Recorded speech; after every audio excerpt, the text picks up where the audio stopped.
कि जो नोटिस वाली प्रॉब्लम है या फिर जो डिमांड ऑर्डर वाली प्रॉब्लम्स है वो काफी हद तक रिजोल्व होगी। वीडियो को पूरा एंड तक देखिएगा। इसमें अपने आप में कुछ ऐसे यूनिक पॉइंट्स आपको मिलेंगे जो कि आपको अपने नोटिस के रिप्लाई करने में या फिर जीएसटी में अपील फाइल करने में काफी हेल्पफुल रहेंगे। तो यहाँ पर जो है पिटिशनर ने ऑनरेबल कोर्ट से रिक्वेस्ट की है, इसमें 2-3 ऑर्डर्स पास हुए हैं और उसके अलावा नोटिस भी आए हैं। उन सबके लिए जो है क्वेस्ट करने के लिए यहाँ पर रिक्वेस्ट की गई है। जो केस है मैं आपको बता देता हूँ क्या है। जो पिटिशनर है वो बिजनेस करते हैं manufacturing and trading of garments, ठीक है। वो जीएसटी में रजिस्टर्ड पर्सन है।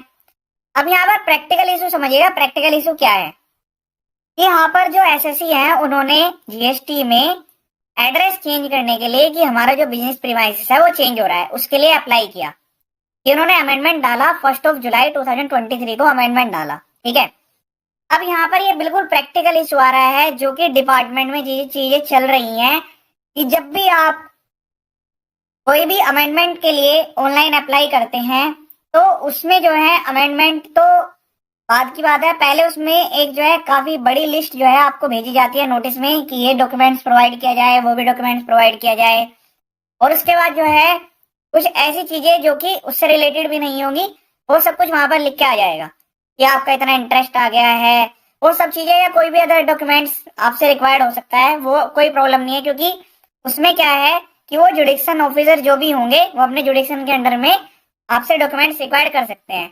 लेकिन आपने अप्लाई किया है अमेंडमेंट के लिए, एड्रेस के लिए, और डॉक्यूमेंट्स कुछ और भी रिक्वायर्ड किए गए हैं, तो हो सकता है उसको अरेंज करने में टाइम लग जाए। सेकंड थिंग है कि जो ये कम्युनिकेशन होती है कि आपके पास नोटिस आया है तो ये आपको ईमेल पे भी मिलता है और इसका कोई अलग से ऐसा जो है मैसेज भी कभी कभी कम्युनिकेट किया जाता है, कभी कभी मैसेज में कम्युनिकेट नहीं किया जाता।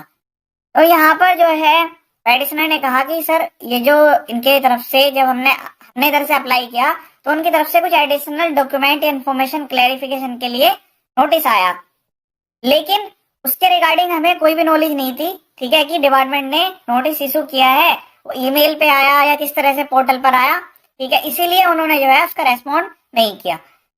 जब आप अप्लाई करते हैं अमेंडमेंट के केस में तो आपको प्रॉपर डॉक्यूमेंट्स अटैच करने होते हैं, लेकिन प्रॉपर डॉक्यूमेंट्स अटैच करने के बाद भी 99% केस में ऐसा होता है कि जो एप्लीकेशन है वो एक्सेप्ट नहीं होती है, उसमें कुछ ना कुछ क्लैरिफिकेशन निकाल दी जाती है।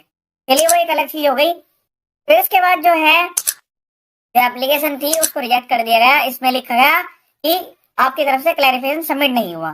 चलिए एक पॉइंट हो गया। कोई पर्सन है उसने अपने जीएसटी में अप्लाई किया अमेंडमेंट के लिए, फिर उसके बाद जो सबसे ज्यादा प्रैक्टिकल दिक्कत आती है वो क्या है, उसके अलावा कोई और भी आपके पास नोटिस आ जाते हैं, या तो स्क्रूटनी का नोटिस आ जाएगा। इस केस में क्या हुआ, इनके पास एक नोटिस आ गया, ये जुलाई की बात है। अब यार सितंबर में जो है इनके पास एक फर्दर नोटिस आ गया, इसलिए मैंने स्टार्टिंग में बोला था यहाँ पर 2-3 नोटिस इन्वॉल्व हैं और ऑर्डर्स इन्वॉल्व हैं, तो उन सबको क्वेश्चन किया गया है। यहाँ पर जीएसटी में सबसे बड़ी रिलीफ यहाँ पर एक तरह से है जो प्रैक्टिकल बेस्ड है। अब यहाँ पर जो है मैसेज आया, ठीक है, तो नोटिस में भेजा गया कि आपका जो जीएसटी है वो कैंसिल क्यों ना किया जाए, फॉलोइंग रीजन समझिएगा। रूल 21B रूल लगाया है और ये काफी केस में ऐसा लगाया जा रहा है कि फेक बिलिंग का, फेक इनवॉइसेस का चार्ज लगाया जा रहा है। पर्सन इशूज इनवॉइस और bill without supply of goods और सर्विस, बस इतना लिख के यहाँ पर भेज दिया, लेकिन ये तो बताया नहीं कि वो कौन कौन से ऐसे बिल्स हैं या क्या सर्विस प्रोवाइड की है जो कि एक्चुअल में तो प्रोवाइड नहीं हुई है, उनका केवल बिल भेजा गया है। आपके पास क्या एविडेंस है? ऐसा प्रॉपर ऑफिसर ने कोई भी एविडेंस किसी में भी सबमिट नहीं किया, प्लेन यहाँ पर रूल पेस्ट किया और भेज दिया आपको नोटिस, और बहुत in violation of the provision of the act और रूल्स मेड देयर अंडर, इस टाइप से आया उनके पास notice. Pursuant to the said show cause notice, उसके बाद एक इंपंज ऑर्डर भी पास हो गया, ठीक है, पर्टिकुलर डेट को यहाँ पर नोटिस आया, फिर उसके बाद जो है इंपंज ऑर्डर भी पास हो गया। पेटिशनर का यहाँ पर कहना है कि उनका जो जीएसटी रजिस्ट्रेशन है वो कैंसिल कर दिया गया बैक डेट से, ये 2024 की बात है और 2021 से कैंसिल कर दिया गया। पेटिशनर ने ये भी कहा कि उनकी तरफ से जो है रिप्लाई सबमिट किया गया है manually along with required documents. अब यहाँ पर मैनुअली का मतलब आप समझते हैं कि यहाँ पर जो भी डॉक्यूमेंट्स रिक्वायर्ड किए गए थे वो यहाँ पर मैनुअली सबमिट किए गए। अब मैनुअली में क्या है कि जब आप कोई डॉक्यूमेंट मैनुअली सबमिट करते हैं तो उसके लिए आपको रिसीविंग भी लेनी होती है, क्योंकि अगर आप ऑनलाइन सबमिट करते हैं तो उसमें तो ऑटोमेटिकली नंबर जनरेट होता है तो उससे चीज कंफर्म हो जाती है। लेकिन इसमें क्या दिक्कत है, इसमें वो चीज जो है ऑटोमेटिकली जो है वो कंफर्म नहीं हुई, मतलब आपने मैनुअली कोई डिपार्टमेंट में सबमिट किया कोई डाटा, ठीक है, तो हो सकता है कि उसका जो रिकॉर्ड है, वो जो डाटा का जो रिकॉर्ड है वो वहां पर चला गया हो, लेकिन वहां से हो सकता है फाइल्स में ऊपर नीचे हो गया हो। तो इसलिए आपको ध्यान रखना है कि आप कोई भी डॉक्यूमेंट सबमिट करें तो उसकी प्रॉपर लिस्टिंग बनाकर उसको अपने लेटर पर प्रिंट करके डिपार्टमेंट से उसकी रिसीविंग ले, ताकि कल को आपको कहीं पर चैलेंज करना हो कि हमने डॉक्यूमेंट सबमिट कर दिए थे, तो वो आप कर सकें। अब इन्होंने कहा कि हमने रेंट एग्रीमेंट भी लगा दिया, ओनरशिप का प्रूफ भी लगा दिया, एड्रेस अमेंडमेंट के लिए जो पेपर रिक्वायर्ड थे वो भी सब कुछ लगा दिए हैं, जो एड्रेस आरओसी की तरफ से कंफर्म किया गया वो भी हमने यहाँ पर लगा दिया। मतलब आरओसी में जो एड्रेस अपडेट होता है उसके लिए फॉर्म फाइल करना होता है, तो जो फॉर्म है वो भी फाइल हो गया NC-22। उसके बाद जो है एड्रेस अपडेट हो गया, जो एड्रेस अपडेट का जो प्रूफ है जेएमसी की साइट से डाउनलोड करके इन्होंने वो भी सबमिट कर दिया। जो डिपार्टमेंट की तरफ से लैंड काउंसिल है उन्होंने कहा कि इन्होंने टाइम पीरियड के अंदर में रेस्पॉन्स सबमिट नहीं किया, इसलिए वो हमने कंसीडर नहीं किया। मतलब डिपार्टमेंट ने वो चीज कंसीडर नहीं की, क्योंकि कोई भी नोटिस आता है उसमें 30 डेज का टाइम होता है। उनके पास जब नोटिस आया था तो ये तो सितंबर में आया था, इन्होंने यहाँ पर जो लिखा है वो कहा है कि हमने तो 8 जनवरी को सबमिट किया। फिर इसके बाद जो है इन्होंने कहा सबसे ज्यादा जरूरी और सबसे बड़ी बात यहाँ पर आ रही है जो कि ऑनरेबल कोर्ट ने कंसीडर की, कि जो पहले सोकोज नोटिस आया, ठीक है, उसके बाद उस सोकोज नोटिस के बेस पे जो इंपंज ऑर्डर पास हुआ जहां पर जीएसटी कैंसिल किया गया है, जिसमें एलिगेशंस लगाई गई हैं फेक बिलिंग की, फेक इनवॉइस की, ठीक है, पेटिशनर ने उसके रिगार्डिंग जो है अपने प्रूफ भी सबमिट किए, लेकिन उनको कहा गया कि आपने जो है विदाउट सप्लाइंग ऑफ गुड्स और सर्विस केवल बिल इशू किए हुए हैं। तो वो जो सोकोज नोटिस है, वो इंपंज ऑर्डर है, वो सस्टेन नहीं करना चाहिए। अब उसके बाद ध्यान से समझिए, सेक्शन 29 सबसेक्शन 2 जो है प्रॉपर ऑफिसर को पावर देता है कि वो जीएसटी रजिस्ट्रेशन को कैंसिल कर सकते हैं बैक डेट से भी, लेकिन उसके लिए उसमें प्रोविजनिंग भी लिखी गई है कि केवल उनका खुद से सेटिस्फेक्शन होना जरूरी नहीं है, बल्कि उनके पास एविडेंस भी होना जरूरी है, और वो एविडेंस भी जो है उनको प्रोवाइड करने हैं। जब किसी का जीएसटी वो बैक डेट से कैंसिल कर रहे हैं तो उसको वो चीज प्रोवाइड भी करनी होगी। यहाँ पर केवल ये कहना कि आपने जो है कुछ टाइम पीरियड के लिए रिटर्न फाइल नहीं की, इसलिए आपका जो रजिस्ट्रेशन है बैक डेट से कैंसिल किया जा रहा है, हालांकि यहाँ पर वो भी केस नहीं था।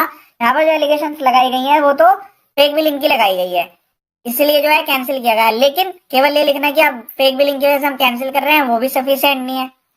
इसके बाद यहाँ पर सेकंड थिंग जो कि ऑनरेबल कोर्ट ने कंसीडर किया, इससे पहले जो जजमेंट आया था उसमें भी ये चीज कंसीडर की गई थी, जब भी प्रॉपर ऑफिसर कोई भी ऑर्डर पास करेंगे रेट्रोस्पेक्टिव कैंसिल वाला, तो उसमें चीज ध्यान रखेंगे कि जो सेलर है उसने जिस जिसको भी ये गुड्स या सर्विस सेल किए होंगे उसने इसके बेस पर आईटीसी भी क्लेम किया होगा, तो इसका जो है डबल इफेक्ट आ जाएगा कि जो पर्सन है उसको आईटीसी जो है डिसअलाउड हो जाएगा। ये चीज यहाँ पर भी लिखी गई है। Although we don't consider it apposite to examine this except but assuming that the respondent contention is required to consider this aspect। उन्होंने कहा कि रेस्पोंडेंट यानी कि जीएसटी डिपार्टमेंट को ये चीज भी कंसिडर करनी चाहिए जब वो किसी का जीएसटी बैकडेट से कैंसिल करे कि ये जेन्युइन हार्डशिप होगी बिजनेसमैन के लिए, ठीक है, उन्हें चीज की नॉलेज भी होनी चाहिए कि इसका जो इफेक्ट है वो कहाँ जाएगा। Further there is no reasoning in the said show cause notice, कोई रीजन जो है स्पेसिफाइड नहीं दिए गए हैं और इंपंज ऑर्डर में भी कोई रीजन स्पेसिफाइड नहीं है, ठीक है, इसीलिए जो इंपंज ऑर्डर पास किया गया है उसको भी यहाँ पर क्वेश कर दिया गया है, उसके लिए जो नोटिस है उसे भी क्वेश किया गया है। उसके अलावा जो जीएसटी नंबर है एसएससी का उसको रिस्टोर करने के लिए यहाँ पर डायरेक्शन दी गई है। पेटिशनर जो है कंप्लाई करेंगे प्रोविजंस के अकॉर्डिंग, ये चीज बिल्कुल जेन्युइन बात है। उसके अलावा जो उनकी एप्लीकेशन रिजेक्ट की गई थी कि आपका जो अमेंडमेंट की जो एप्लीकेशन थी इसके लिए रिजेक्शन ऑर्डर आया था, उसको भी यहाँ पर सेट असाइड कर दिया गया, और जो मैटर है वो प्रॉपर ऑफिसर को रेमिट बैक किया गया है कि आप जो है जो भी लॉ में प्रोविजंस लिखे गए हैं उसके अकॉर्डिंग जो यहाँ पर ये फैक्ट्स और जो जजमेंट आया है इसके बेस पर आप इस केस को रिकंसिडर करें। पेटिशनर ने जो एप्लीकेशन लगाई है, जो एडिशनल डॉक्यूमेंट्स आपने रिक्वायर्ड किए थे जो पेटिशनर ने सबमिट किए हैं इस पर्टिकुलर डेट को, उसको भी आप कंसीडर करें। In case any other document, आपको कोई और डॉक्यूमेंट रिक्वायर्ड है तो वो भी आप पेटिशनर से ले सकते हैं। पेटिशनर की लायबिलिटी है वो सबमिट करेंगे प्रॉपर ऑफिसर को, ताकि प्रॉपर ऑफिसर जो है एडजुकेट कर सके और फिर उसके बाद अमेंडमेंट के लिए अलाउ कर सके। इसके बाद रेस्पोंडेंट को पूरी लिबर्टी यहाँ पर प्रोवाइड की गई है, मतलब जो जीएसटी ऑफिसर्स हैं उनकी पावर को सिक्योर किया गया है। उसमें कहा गया है कि वो लॉ के अकॉर्डिंग जो है एजुकेट करेंगे केस को, और जो रिकवरी की प्रोसीडिंग्स है, अगर कोई डिमांड, पेनल्टी या टैक्स बन रहा है तो उसके लिए उनको नहीं रोका जाएगा। तो यहाँ पर ये दोनों ही पर्सपेक्टिव से, एससीसी के भी और प्रॉपर ऑफिसर के, दोनों के पर्सपेक्टिव से